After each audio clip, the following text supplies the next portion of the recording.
이 시간 당회장 목사님께서 은혜를 가로막는 세 가지 장애물이라는 제목으로 말씀을 전해주시겠습니다. 목사님 나오시겠습니다. 인생을 살아가는 데에는 평탄한 일만 있는 것은 결코 아닙니다. 때로는 예상치 못한 돌풍이 불어올 때도 있고, 때로는 복병 같은 장애물을 만날 때도 있습니다.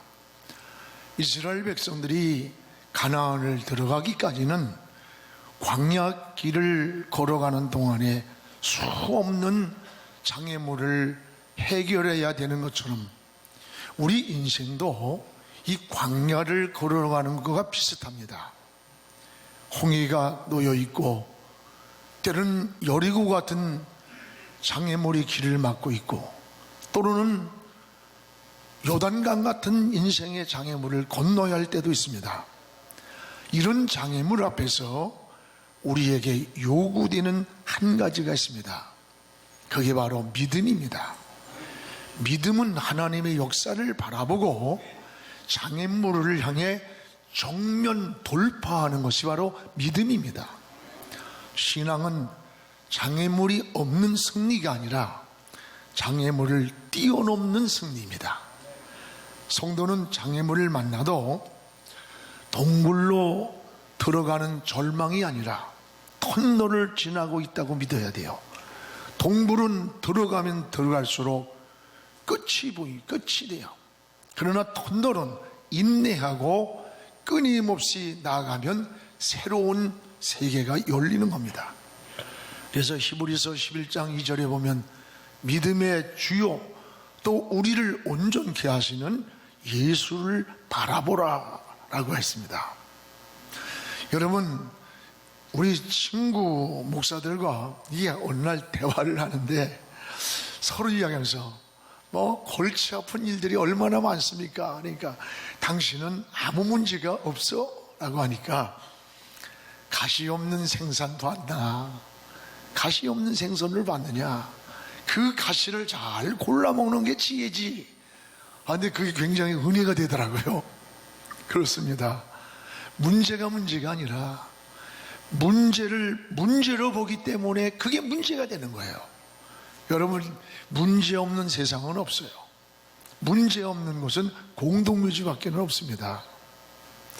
오늘 우리의 신앙생활 속에도 환경에서 만나는 장애물, 하나님과의 관계에서 만나는 장애물, 또 물질 관계에서 오는 장애물, 사람과의 장애물 얼마나 많아요. 그게 오늘 말씀은 사람과의 관계에서 은혜를 가로막는 가장 큰 장애물이 뭔가, 이거를 바울이 소개하고 있습니다. 사람과의 수평적인 이 관계가 형통할 때에 하나님과의 수직적인 관계가 열리게 됩니다. 오늘 말씀은 은혜를 가로막고 있는 이 장애물을 바울은 세 가지를 우리에게 소개합니다. 그 하나는 무엇보다 말이라는 건 말. 이 말이 우리 인생의 인간과 인간관계를 가로막는 장애물이라는 겁니다. 그래서 우리는 말을 조심하라 이렇게 말합니다. 우리 29절을 함께 읽겠습니다. 무릇 더러운 말은 너희 입 밖에도 내지 말고 오직 덕을 세우는 데 소용되는 대로 선한 말을 하여 듣는 자들에게 은혜를 끼치게 하라. 더러운 말 입 밖에도 내지 마라. 덕을 세우는 데 소용되는 선한 말을 해서 모든 사람이 듣고 은혜가 되게 하라는 거예요. 여러분, 말은 굉장한 위력이 있습니다. 사람에게 가장 큰 위로를 줄 수 있는 것이 말입니다. 반면에 사람에게 가장 큰 상처를 주는 것도 말이랍니다. 그래서 바울은 오늘 에베소 성도들에게 이렇게 권면합니다. 더러운 말은 입 밖에도 내지 마라. 더러운 말이 어떤 말입니까? 유익되지 않는 말, 은혜를 가로막는 말, 상처를 주는 말을 말합니다. 이런 말은 입 밖에도 내지 말라는 거예요. 인생을 바꾸기는 굉장히 어렵습니다. 그러나 생각을 바꾸기는 쉽고 운명을 바꾸기는 어렵지만 말을 바꾸기는 쉽다는 거예요. 근데 놀라운 사실은 이 말을 바꿀 때에 생각이 바뀌고 인생의 가치관이 쉽게 바뀐다는 거예요. 왜 그러냐? 말에는 끌어당기는 각인력이 있기 때문이라는 겁니다. 그래서 자기가 하고 있는 그 말에 마치 거미가 자기 몸을 감싸듯이 자신이 하는 말이 자기도 모르게 뇌에 입력이 된대요. 뇌에 입력된 생각을 뇌는 생각을 움직여가고 그 생각은 우리의 행동을 움직이는 근원이 된다는 겁니다. 결국 우리의 언어가 바뀔 때에 자기 자신도 모르는 사이에 우리 행동의 변화가 일어난다는 거예요. 맞습니다. 여러분 주변을 가만히 이렇게 살아보면서 느끼는 게 있어요. 늘 감사하며 사는 사람들이 있어요. 별로 환경이 좋은 것도 아니고 수입이 있는 것도 많은 것도 아니고 그런데도 불구하고 처음 만나면 감사해서 고백을 해요.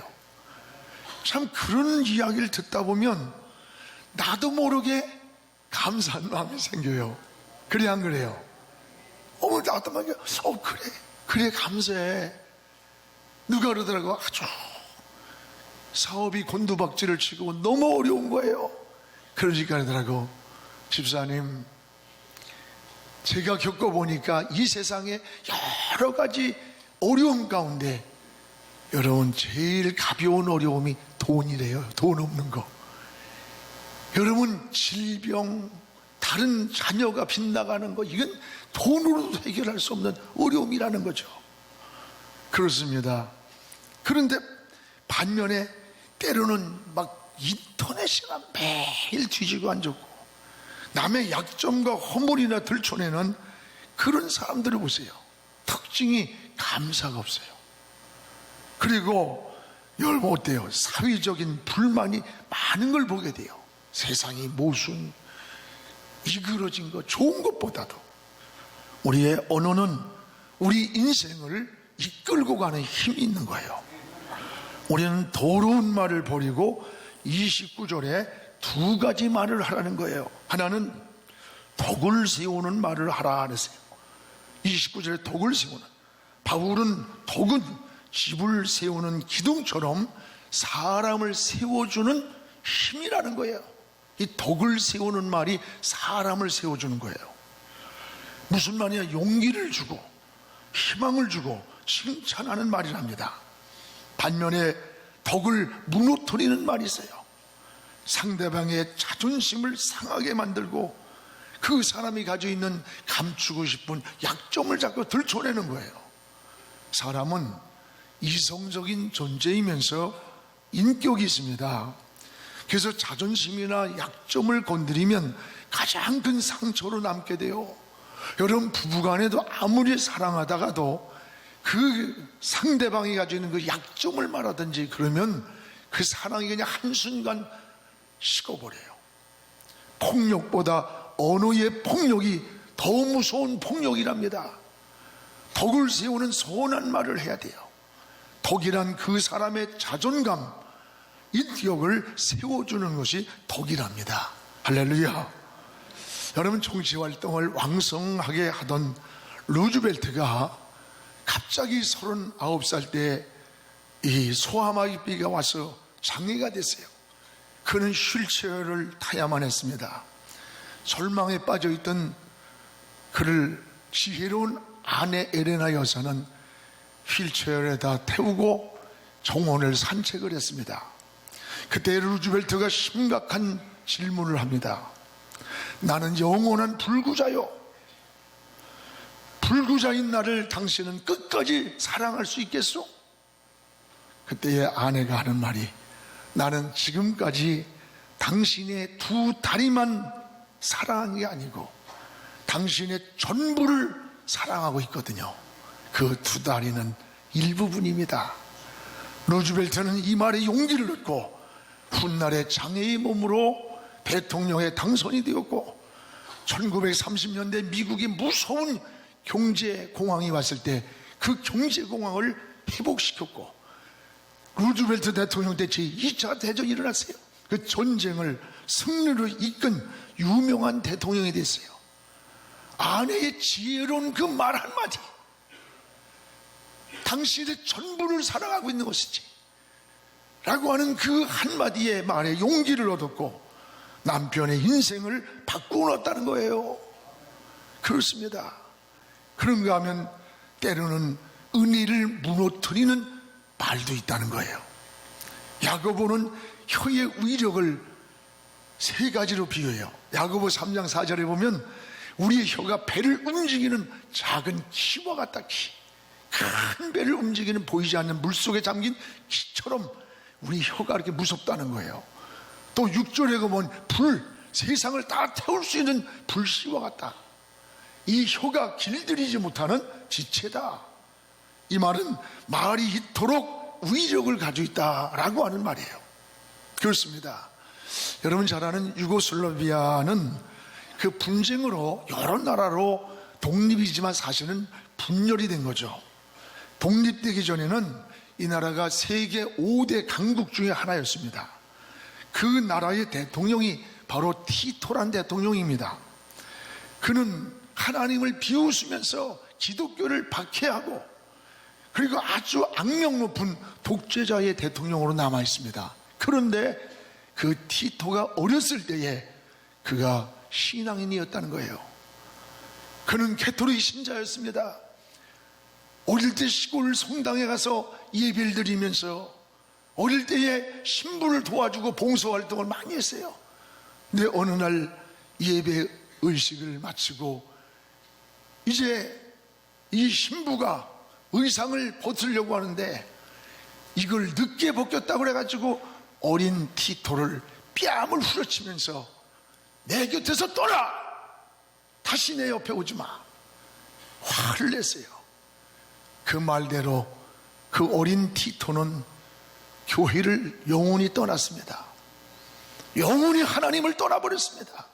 그가 훗날에 공산주의 지도자 대통령이 된 거예요. 대통령이 되었을 때에 그는 하나님을 비웃습니다. 조롱하면서 아주 악명 높은 독재자로 남았던 거예요. 왜 그랬습니까? 말 한마디예요. 그 말 한마디가 인생의 방향을 뒤틀어 놓은 거예요. 바꾸어 버린 거예요. 사람이 30초 동안에 내뱉는 그 말이 우리 가슴 속에 30년간 머문다는 거예요. 여러분, 손에 의한 폭력보다 말에 의한 폭력이 훨씬 더 무섭답니다. 말은 칼보다 무서운 지체라는 거예요. 칼에 찔린 상처는 꿰맬 수 있고 세월이 가면 치유가 되는데 마음에 난 깊은 상처는 평생을 두고 치유되지 않을 때도 있다는 겁니다. 오늘 사랑하는 여러분, 우린 가정에서나 사회에서나 성도는 생명력 있는 말을 자꾸 회복하기를 기도해야 되는 겁니다. 여러분, 얼굴에는 아름다움이 있듯이 우리의 언어에도 아름다운 말이 있는 거예요. 음식에 맛이 있듯이 우리의 말에도 맛있는 언어가 있는 거예요. 우주 만물이 조화와 질서가 있듯이 우리의 언어에도 질서가 있고 조화가 있다는 거예요. 오늘 우리는 절망을 주는 말이 있고 희망을 주는 말이 있다는 거예요. 여러분들은 매일같이 사용하는 가정에서나 이웃, 사회 환경에서 한번 자기를 돌아보시기 바랍니다. 덕을 세우는 말을 많이 하는가? 은혜를 끼치는 말을 많이 하는가? 아니면 남의 허물을 들추고 남의 약점을 말하는 나도 모르게 이런 부정적인 인생을 살고 있지 않는가? 우리를 돌아보면서 여러분이 덕 있는 말, 은혜를 끼치는 말을 통해서 여러분 인생의 모든 관계가 형통해지기를 주님의 이름으로 축복을 합니다. 또 하나 은혜를 막는 요소는 성령을 근심되게 하는 일이다 그랬어요. 오늘 30절을 우리 같이 한번 읽어보겠습니다. 하나님의 성령을 근심하게 하지 말라. 그 안에서 너희가 구원의 날까지 인치심을 받았느니라. 성령을 근심하지 하게 말라. 너는 그 성령 안에서 구원하는 날까지 인치 보장을 받았다. 여러분, 성령은 인격을 가지고 계시는 거예요. 기뻐도 하시고 슬퍼도 하시고 우리에게 근심도 하시고 진노도 하십니다. 그래서 로마서 8장 26절에 보면 성령이 말할 수 없는 탄식으로 우리의 연약함을 도와주시고 우리가 무엇을 기도해야 될지 모를 때 우리를 위해서 중보기도도 해주신다는 거예요. 또 오늘 본문 30절에는 성령을 근심하지 말라 그랬고, 데살로니가전서 5장 19절인가 보면 성령을 소멸하지 마라, 소멸하지 마라. 언제 성령이 근심을 합니까? 오늘 31절에 5가지가 소개되어 있습니다. 너희는 모든 악독과 노함과 분냄과 떠드는 것과 비방하는 것을 모든 악의와 함께 버리라는 거예요. 오늘 여기서 말하는 5가지는, 31절에 말하는 5가지는 바로 성령의 역사를 가로막는 장애물이라는 거예요. 은혜를 가로막는 거라는 거예요. 성령을 근심되게 하는 요소라는 겁니다. 여러분, 우리의 혈관이 막히면 어떻게 돼요? 건강이 한순간 무너져요. 은혜가 막히면 이 성령의 감동이 떠나가는 거예요. 성령은 항상 우리에게 감동을 주고 깨달음을 주는 겁니다. 우리는 그것을 실천하려고 할 때에 성령님이 우리를 도와주시는 거예요. 여러분, 선악의 갈림길에 놓일 때에 우린 어떻게 해야 됩니까? 성령께 인생의 길을 물으시기를 바랍니다. 성령께서 나침반처럼 선이 무엇인지 악이 무엇인지 우리 길을 인도해 주는 거예요. 그래서 선을 행하면 마음에 기쁨이 와요. 평안이 생기는 거예요. 반대로 여러분이 악한 길을 가면 성령이 우리 마음에서 막 탄식을 하는 거예요. 근심을 하면서 깨달음을 주는 거예요. 우리가 신앙생활하면서 이런 거 많이 느끼지 않습니까? 내가 무슨 나쁜 짓을 했다고 해서 손목을 비틀어 놓고 다리목을 하나 분질러 놓는 거, 그게 아니에요. 성령은 우리 내면 속에서, 우리 마음 가운데서 끊임없이 성령을 따라 길을 걸어가면 기쁨을 줘요. 행복을 주고 평안을 주시고, 여러분 성령이 원하지 않는 길을 걸어가면 탄식을 하는 게 속에서 근심을 한다는 거예요. 성령을 근심되게 하지 말라는 겁니다. 오늘 여러분, 우리 성도는 성령의 감동을 따라 살아야 합니다. 우리가 사도행전을 보면 사도행전의 키보드가 뭐예요? 성령이에요. 성령행전이라고 말해요.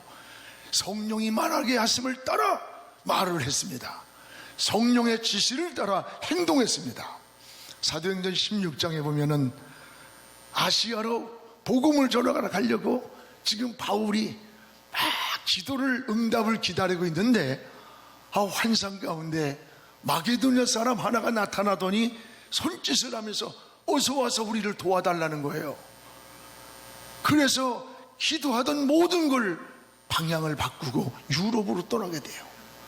바울은 지금 아시아로 가려고 마음을 정하고 아시아로 가려고 기도의 응답을 기다리고 있는데 성령은 유럽으로 길을 인도하는 거예요. 그래서 내 생각을 내려놓고 내 방법을 다 내려놓고 성령이 인도하는 길을 따라가게 됩니다. 성경은 성령을 보혜사라고 했습니다.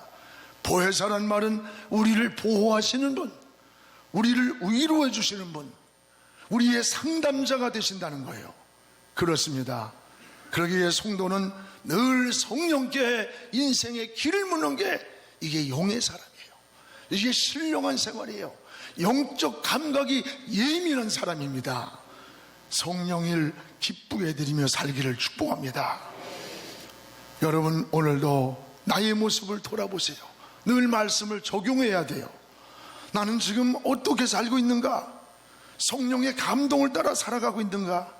아니면 성령을 근심되게 하며 내 인생을 살아가고 있지 않는가? 부모를 기쁘게 해드리는 이게 효도라고 그래요. 저는 방송 설교가 나가니까 우리 어머니가 듣는 시간이 있어요. 그러면 그 시간에 끝나고 나서 전화를 통하여 정해놓고, 그래서 전화를 하시면서 이제 제 어떤 데는 표정이 너무 어둡다, 힘이 든 것 같다, 뭐 또는 기도를 좀 덜한 것 같다, 뭐 이러면서 그래요. 그러면서 제가 물어요. 어머니, 언제가 제일 기쁘세요? 아들 목사하고 통화하는 시간, 이 시간이 제일 행복하고 기쁘고 기다려지는 시간이래요. 효도가 뭐예요? 여러분, 좋은 옷을 해드리고 좋은 음식을 해주고 속을 근심되게 해주고 고통스럽게 한다면 그 효도가 아니에요. 그 부모의 마음을 기쁘게 해드리려고, 어떻게든지 기쁘게 해드리려고 하는, 이걸 성숙한 자녀고 효도라고 말해요. 오늘 여러분, 우리의 신앙이 뭡니까? 하나님을 기쁘게 해드리기를 원하는 거예요. 성령을 근심되게 하지 마라, 기쁘게 하라는 거예요. 하나님을 기쁘시게 하는 일, 이것이 바로 믿음이요 성숙한 신앙인 것입니다. 또 하나, 은혜는 뭐냐? 용서하는 마음을 회복하는 거라네요. 용서하는 마음. 오늘 32절을 우리 같이 한번 읽어보겠습니다. 서로 친절하게 하며 불쌍히 여기며 서로 용서하기를 하나님이 그리스도 안에서 너희를 용서하심 같이 하라. 서로 용서하기를, 서로입니다. 하나님이 그리스도 안에서 너희를 용서하심 같이 하라. 그리스도 안에서가 어떤 용서예요? 내가 죽을 자리 대신 죽어주신 이 사랑의 용서예요. 여러분, 우리의 상처는, 용서는 상처를 치유시키는 거예요. 마음의 분노를 계속 품고 용서하지 않을 때 우리의 정신세계가 황폐해져서 신경질이 잘 내게 된대요. 남을 증오하며 인격이 무너진답니다. 또한 불면증, 우울증, 피해망상증 같은 이런 질병들이 남을 용서하지 못하고 마음속에 분노, 미움, 이런 것들을 마음에 품고 있을 때 잠을 못 자고, 또 우울증에 빠지고 피해망상증에서 빠져서 막 사람이 민감해지면서 황폐해진다는 거예요. 모든 관계가 뒤틀리는 거예요. 그러면 진정한 용서만이 모든 관계를 회복시키는 겁니다.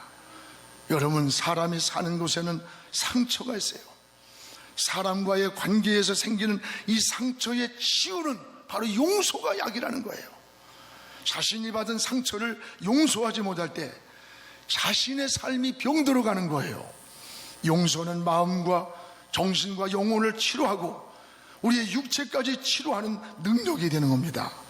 용서할 때 우리는 굉장히 상대방에게 자비를 베풀고 상대방의 은전을 베푸는 것처럼 생각을 하지만 실상은 자기 자신의 고통, 분노, 쓴 아픔에서부터 치유를 받는다는 거예요. 여러분, 그렇습니다. 전에 권사님의 고백이 늘 잊혀지지가 않아요. 남편이 바람을 피우고 그렇게 울면서 만류했는데도 가정까지 버리고 떠나버렸어요. 자녀들 데리고 같은 고생 장사를 하면서 아이들을 키웠어요. 그런 속에서도 신앙을 지키면서 믿음 생활에서 권사님까지 직분을 받았습니다. 그런데 늘 두통이 심하고 소화가 안 되는 거예요. 병원에 가서 아무리 진단을 해도 병명이 나오질 않는다는 겁니다. 어느 날 남편이 늙어가지고 병들어서 찾아왔어요. 그런데 그 남편만은 도저히 용서가 되지 않는 거예요. 남자들 정신 바짝 차려요.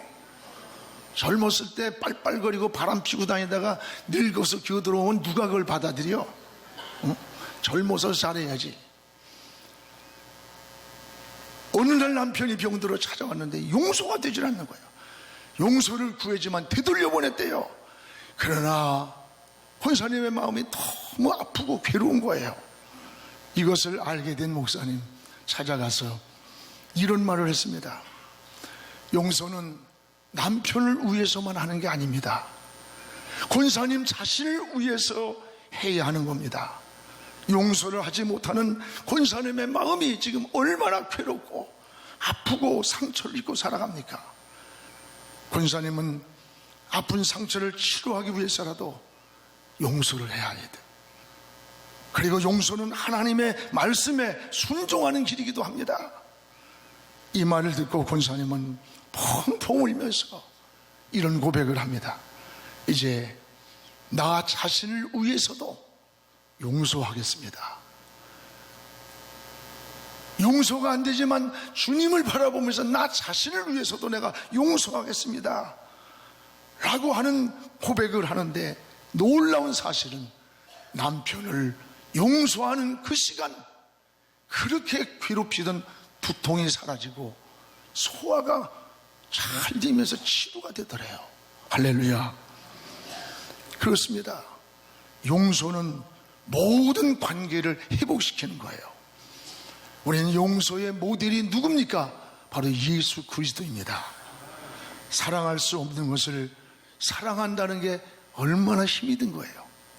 용서되지 않는 것을 용서한다는 게 여간 힘든 일이 아니에요.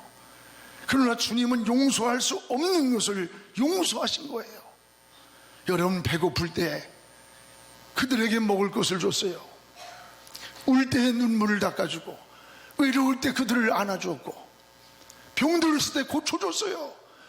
근데 그들이 변질이 되어서 십자가에 못 박으라고 아우성을 치면서, 십자가에 달렸을 때 침을 뱉으면서 가시관을 씌우면서 네가 하나님의 아들이면 뛰어내리라고 하면서 조롱을 했습니다. 그들이 누굽니까? 그 군중들이 주님이 고쳐줬던 자들, 눈물을 닦아주고 배고플 때 먹여줬던 자들이에요. 우리 같았으면 어떨까? 하나님, 저 배신자들 보고만 있습니까?